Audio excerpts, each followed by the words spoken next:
This is the EWN Podcast Network.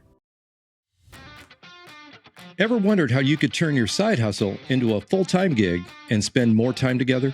Hi, I'm Vikki, a #1 best-selling author. And I'm John, a retired Los Angeles police officer. Welcome to Dig the Well, where we help couples navigate the world of business. We've been married for 35 years, and because we built a successful side business, John retired 9 years earlier than he originally planned from the Los Angeles Police Department after 25 years on the job. Now we spend more time together, and we want to help couples like you do the same.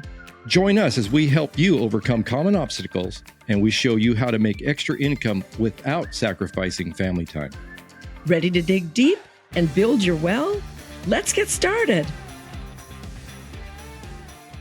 All right, here we go. Today we're going to talk about, and it's something we've been asked many times.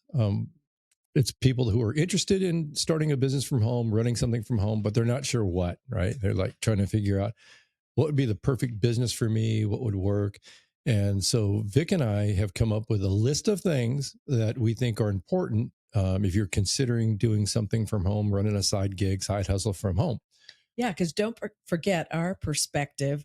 We were traditional business owners. So we've had a brick and mortar and we learned a lot and we knew what didn't work. And a lot of times in business, that's as much important to know what doesn't work as what does work, right? You need to know both. Right. So we knew what didn't work, what could be better in so many ways of that. Yeah. And this is what we've come up with. Yeah. Yeah, for sure. Yeah. And that's a good point that you make. It's not just all the attributes in the business, but what are some of the things that you want to really avoid? There's a number of things that you do really want to avoid. Right. And we'll get into that anyhow. So one of the things we found that you want to find something that's a consumable product. That's a line of products that are used over and over and over again.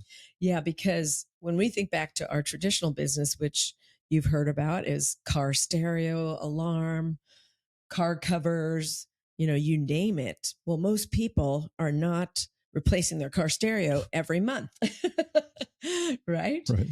So we might have a sale from one customer, that one time, and it might be a year or longer before they come back to us, right? So we saw the value in having something that people use, something consumable.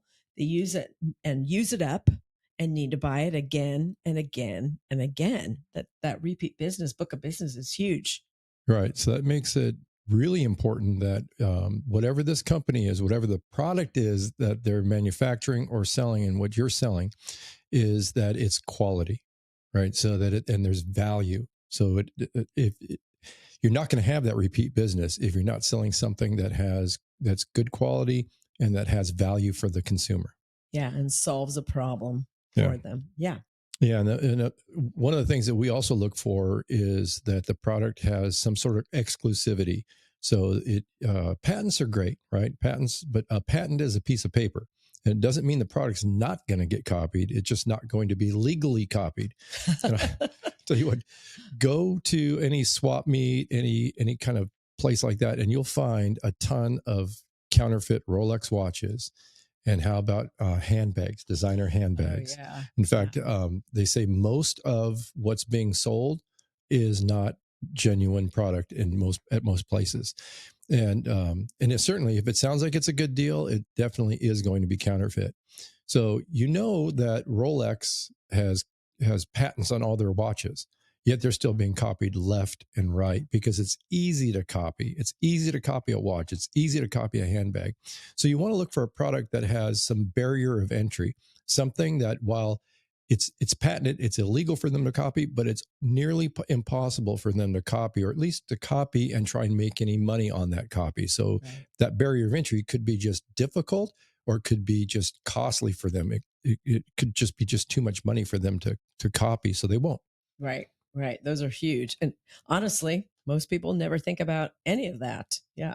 Yeah, but it's important for your long-term success. Right. Look for product lines with proven results, right? Yeah. Third-party clinical trials. Right.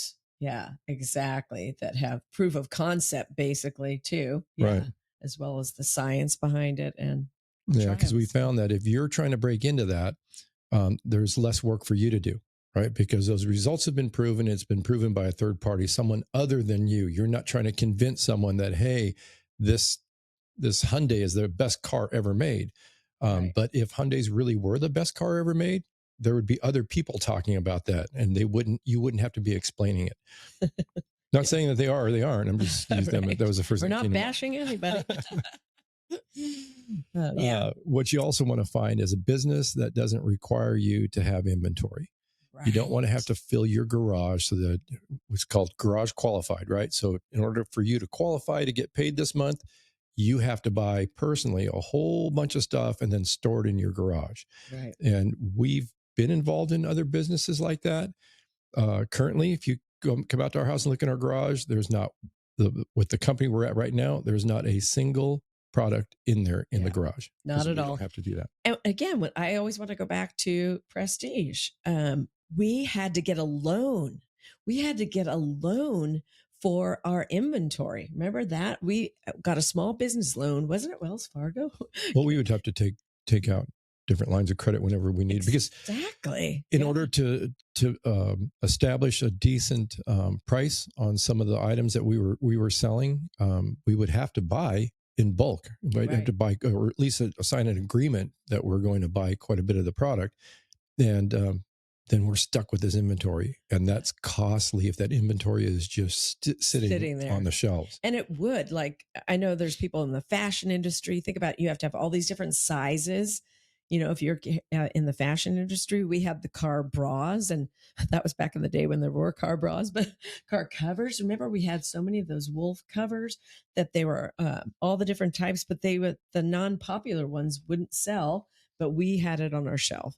So that's huge, to find a place where you don't have to have inventory. It ships directly from the manufacturer, right, to the end user. Brilliant.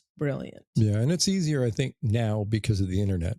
Back when we've talked about how long we've had our businesses, and we started in the 80s, 1980s. Late right? 80s, but it was late. Yeah. But at that point, we didn't have the internet. So people couldn't just log on just from their computer, from their tablet, from their phone, and place an order. They had to call on the phone and place the order with us, or come in person into our store and place the order. And even the credit cards, if we take credit cards, we had to pay for that. We had to pay a percentage, and we had to pay a monthly fee to have a merchant account with, I don't remember what bank it was, but one of the major banks. And then we had that machine where you slides across the card, and you had the weird little strip of receipt. NCR paper. Yeah. Right? Or was it carbon? It was carbon. No, it was carbon. Oh my gosh. Then it went to NCR. And it was like, ooh, we're really moving forward here. We're really dating ourselves. Yeah. So that the business that we're saying is, then you don't want to have to stock inventory, and you don't want to have to pay any kind of credit card fees. That should be handled by the company you're dealing with. Yeah. You individually shouldn't have to have a merchant account. You shouldn't have to use a Square, I think is. What is Square? I don't know. Yeah, I think they're still around. A lot of people, most people are using PayPal, Venmo. Yeah. But to have those accounts, it's a business account, and you'll have to pay. Mm-hmm. You shouldn't have to. And that's one of the things that we're big on. Yeah. Business overhead. Right. Oh, what do we have there? Goodness. So our shop back in the day, easily $5,000 a month, wasn't it? Oh, it was way more than that. Way more than that. Yeah. The shop itself, and then all the workers' comp, and we had the other insurance, right? All the payroll taxes. Just that portion of it alone, I had figured out how much money we needed to bring in every day just to break even on those overhead items, and it was about $1,000 a day that we needed to bring in just so we could break even. It's crazy. It's crazy. So, with certain businesses, online businesses, you don't have that, and in fact, part of your home can be written off. See your tax professional about it. But, right, part of that, your home office can be written off your taxes. Wow. Amazing. So, no quotas, hidden fees. That's one of the gotchas even in the industry that we're in, and we've found a lot of success in what we're doing, and that's why we're still doing it. 12 years later? Yeah. And it's because the company that we work with is very professional, and they've kind of taken all those gotchas away. So we don't have hidden fees. We don't have, like, a lot of them have an annual fee. So if you want to stay involved, you have to pay every year a fee just to be a part of it, where we don't even have that. Right. Yeah. So no quota and no amount that you have to sell. I know I was part of a direct sales company. Once John became a police officer, I did that on my own. And you had to sell $500 a month as just a consultant to get paid at all. $500 to get paid. If it was just hobby level, you weren't getting paid. As a leader, you had to sell $1,200 to get your leader pay. So watch out for that. That shouldn't be in place. There shouldn't be any quotas. Right. Your product should be so good that people want it, that the owners don't feel the need to make a quota out there, to put a quota on you. Yeah. To me, whenever I see that quota or see something like that quota, it just tells me that the company itself who's making this doesn't have faith in their own product. Because if their product worked and there was, what did I say, right? They had value to the consumer, it's going to sell. They don't need to set a quota. And all that quota is going to do is make you garage qualified, because you're going to want to get paid. You're going to want to get paid on the work that you did. So in order to hit that $500 or the $1,200 that Vikki was just talking about, and you're $400 short, guess what? $400 worth of that product is going to be sitting on a shelf in your garage. Yeah. And before long, your cars won't be in the garage. It'll be all product. Yeah. And they also allowed gift certificates. So you didn't even know, but I would have a stack of gift certificates because every once in a while, I need $20 more or $100 more. Heaven forbid. But I did it. I didn't even know that. I know. I didn't even tell you that. That's funny. Another thing too is great about this type of business is there's no experience required. And in fact, probably the less experience you have, the better, because there's already systems in place. At least with the company we deal with, there are really great systems in place that all we need to do is just plug into and just be a product of that system. Now, if we had a whole bunch of prior knowledge, we're going to say, I can do it better. I know this is pretty good, but I think I'll put my twist on it and do it a little better. And has that ever worked? No. No.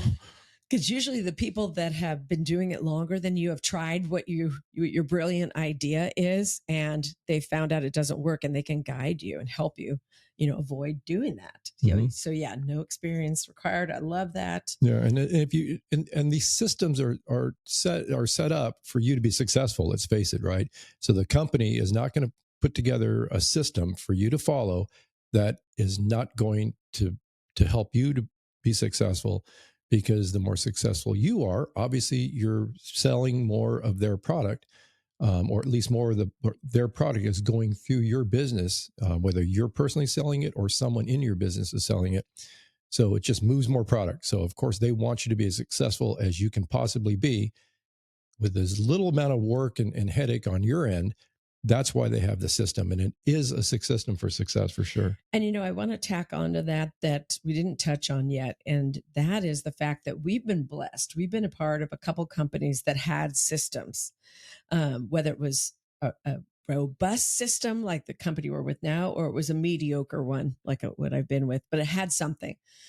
Well, I've networked with a lot of people in a lot of different businesses, and they don't have a system at all. Wow. They just send their people out to figure it out on their own. If they want to build organizations, those leaders have to create the system for themselves. So what you have is a lot of rogue people creating these random systems. Nobody's on the same page unless you're on that person's team.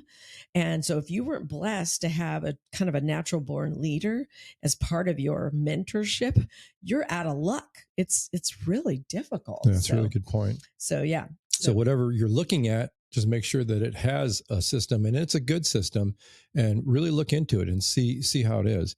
And then the other thing you'll want to see is that they have successful mentors to help you. And a mentor is a mentor, but you want to see who they really are, right? Right. Yeah. You don't want to follow somebody that isn't where you want to be. exactly. Yeah, We for talk sure. about that a lot. Like, if you're thinking about starting a business, are you going to ask somebody that's already successful where you want to be someday? Yes, of course. Or would you ask broke Uncle Bob? We joke about that. Yeah. Don't ask broke Uncle Bob his opinion of this business you're looking at, because chances are he knows nothing about the business, but he also isn't where you want to be. And that's the Right. more important part. Right. And, Yeah. and one of the things we've talked about quite a bit is you see everyone's a coach, right? Everyone's a business coach and a life coach and a this coach or that coach. And some of them are very good. A lot of them are excellent. But there are some that we've seen that are life coaches that want to teach people what they need to do to have the most that they have in life. And I'll tell you, we know some of them. And we know what their life is outside of what they present themselves to be. We know where they live. We know the cars they drive. And that is nothing like what we want. Yeah, exactly. We look at that and we think, wow. I know. I feel bad for the people they're coaching. Yeah. I really do.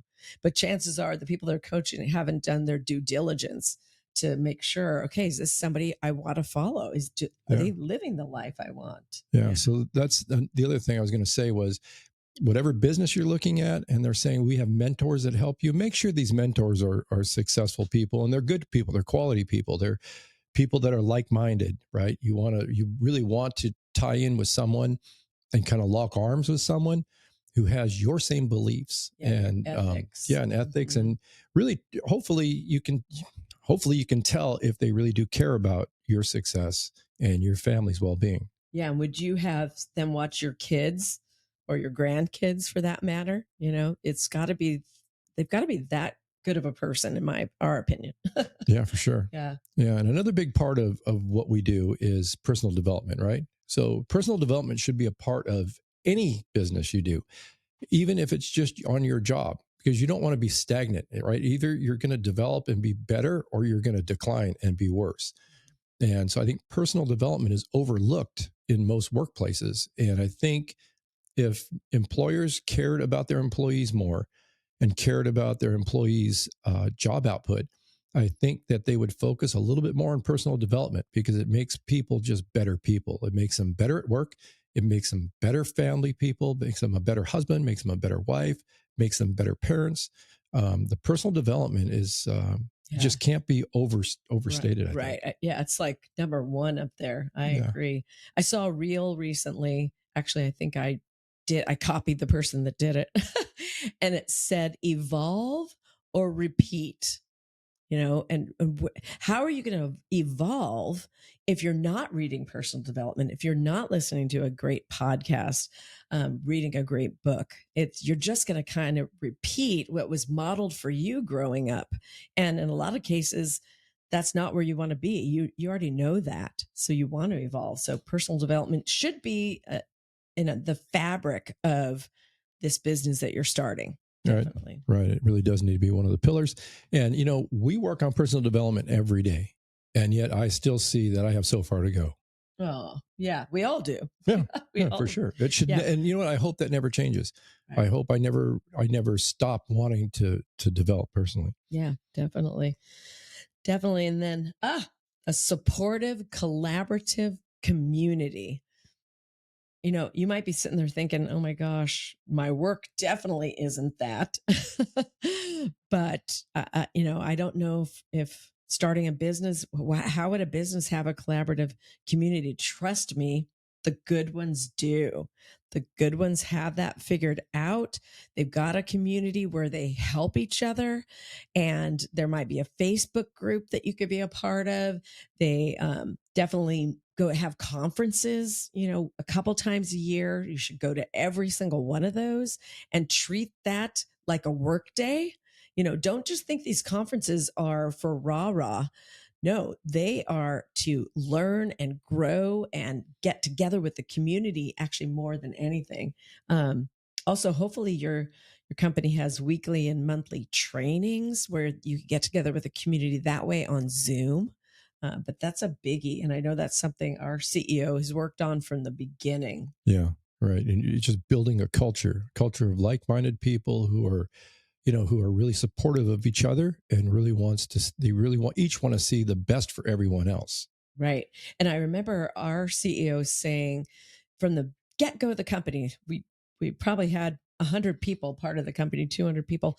And he said, we are going to attract the quality people that we are, and we're going to repel the people that really should not be part of our community. And we've done that. Like, we've seen that happen over the last 12 years. Yeah. We've seen the quality people that are joining our company. And quite frankly, kind of the sleazy ones that got in for a quick buck, because a lot of people will start businesses for a quick buck, are gone. Because we repelled them. Our philosophies repelled them. And I'm glad, because we only want ethical, quality people. Yeah, we don't want any of the bad apples. Yeah, that's right. Yeah. And then another key point, we said we want the business to fit into your lifestyle. Whether you're go and you're super busy and you want to squeeze it in, or you have lots of free time and you could do as much as you want with it. Great. It needs to fit with all of that. And Yeah. Definitely. Yeah, for sure. And then you don't want to look into a business where they're dictating to you your participation level. So in other words, that's a job, right? Who needs another job? Yeah. Who wants really someone look at a boss, tell them, hey, you need to sell more. You need to go and recruit more. You need to do this a little bit more. You did great 3 weeks ago, but this week, not so good. So you need to pick it up. Nobody needs that. Ain't nobody got time for that. I know. That's right. I saw that video again the other day. Yeah. But why would you want that? If that were the case, then you've just bought yourself another job. So we like this. And it's not just the business we're in now. There were a few others that we were involved in, that you go at your pace. You go at whatever you want to do, and you're welcome no matter what. Yeah, definitely. And a low startup. Okay, that's actually kind of a no-brainer, because what did it cost to start Prestige way back in the 80s? Oh, I don't even remember. It was a lot. It was a lot. We had at least, I tell people it's about $75,000 when we initially started, that we came up with the shop. So Prestige was our brick and mortar business that we had going way back when. So there was that, but then when we had to get those lines of credit, the SBA loan, it just kept piling on and piling on. And the beautiful thing about so many side gigs, and the right side gig, is it will have a low cost startup. Yeah. Somewhere that the masses, everybody. And honestly, that's our mission. That's kind of why we put this podcast together. We know the importance of owning your own business, no matter where you live on the globe, and what it can do for you, but it needs to be available to the masses, and not for just the super wealthy that have all this money that they can sink into a business, right? It's got to be available for everyone. Yeah. And I was thinking it will change your life. It will truly change your life if that's what you end up doing, is getting involved in something and running a side gig. You won't recognize your life afterwards. It's going to be so much better. Yeah. And then the final point was that it pays you often. And, when you make a sale, or, your cash register rings, however, that is for you, if you have a business already, you want that money in your account right away, right? As soon as possible. And so you want to find a company that's paying you at least weekly and monthly for your overall commissions. I know the one we have is actually working on a plan where you are actually paid the minute somebody orders something on your website. Cha-ching, it's going to go in your bank account. As we sit here at this recording space right now, we get paid weekly and monthly. So that's 5 times a month, which is I'm happy with. I don't really need every time there's a sale, but it is kind of cool that the company that we have found is working towards that. They're always on the cutting edge of what's next. How can we make this opportunity better? So that's definitely another key point. Mm-hmm. So I hope this has really helped you guys as you're looking for that side gig, or adding another side gig, because you can have more than one, right? We've talked about that on so many times about multiple streams of income. Why not? Why not have another one? We all need it. We can't make it really on one or two incomes anymore. Yeah, because it's funny. We opened this talking about my dad, right? My family, and my dad was the sole income earner, and he never worked overtime. He worked his 8-hour day, 5 days a week. He was home every weekend. Yeah, and we were never wealthy, but we were always comfortable. We were never really in want of anything. My dad ended up paying cash for everything. I don't think he even owned a credit card. When he was time to buy a car, he would just go in and write a check and buy the car. Could you imagine someone doing that on one income today? Yeah. I don't Times think have it's really possible. changed. Times have changed. Yeah. So if you're going to have to earn, if you need more than one income and you need more income sources, getting another job is not really, I think, the way to do it. Working, just piling on more overtime on your current job probably is not a good long-term solution. Look into running a side hustle, look into something that has some sort of a residual income component to it. I think those are all important. Really important. Yeah. So thanks for joining us.